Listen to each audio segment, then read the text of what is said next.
Welcome to steno dictation. अगर आप हमारे चैनल पर नए हैं तो हमारे चैनल को सब्सक्राइब करें और बेल आइकन जरूर दबाएं। डिक्टेशन 5 सेकंड बाद शुरू होगा।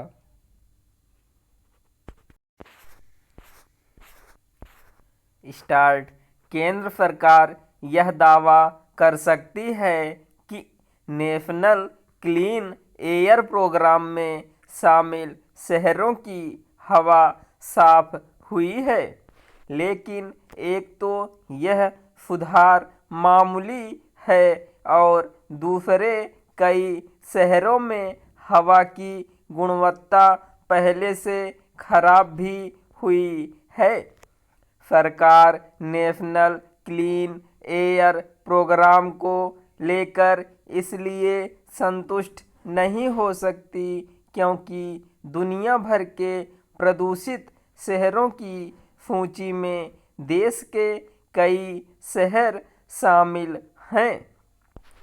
गत दिवस ही स्विट्जरलैंड की संस्था IQ एयर की एक रिपोर्ट के अनुसार दुनिया के सबसे प्रदूषित देशों में भारत 8वें नंबर पर है।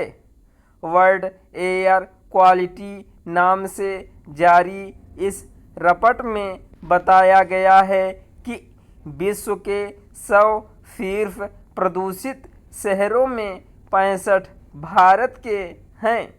इसी तरह प्रथम 10 प्रदूषित शहरों की सूची में 6 भारत के हैं। इनमें दिल्ली भी शामिल है, जहां प्रदूषण को नियंत्रित करने के लिए एक साथ कई एजेंसियां सक्रिय रहती हैं। आखिर ऐसे में सरकार नेशनल क्लीन एयर प्रोग्राम को लेकर किसी तरह की सफलता का दावा कैसे कर सकती है?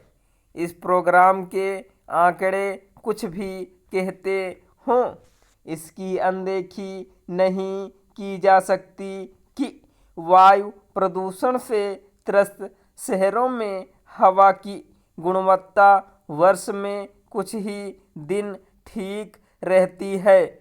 अधिकतर समय उनमें हवा की गुणवत्ता का स्तर चिंताजनक ही रहता है।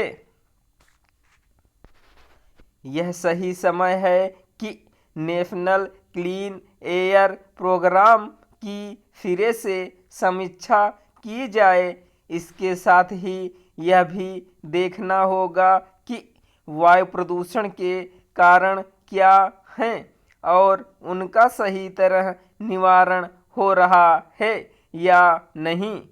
इनमें से कुछ कारण तो सर्वविदित हैं, जैसे वाहनों का उत्सर्जन और सड़कों एवं निर्माण स्थलों से उड़ने वाली धूल।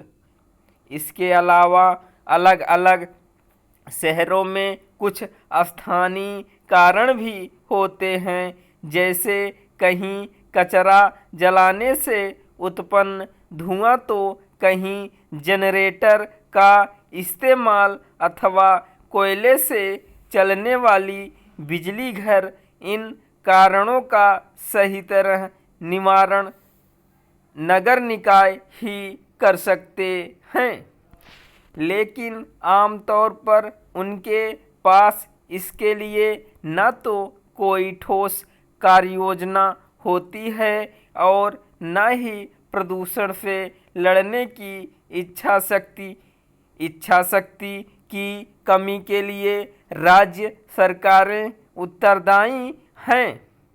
स्पष्ट है कि केंद्र सरकार को राज्य सरकारों पर इसके लिए दबाव बनाना होगा कि वे अपने नगर निकायों को वायु प्रदूषण से निपटने में सक्षम बनाएं।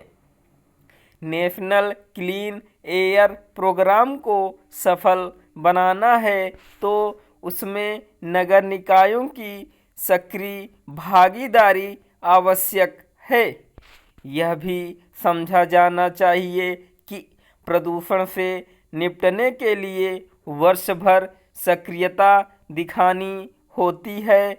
न कि तब जब वह खतरनाक रूप ले लेता है।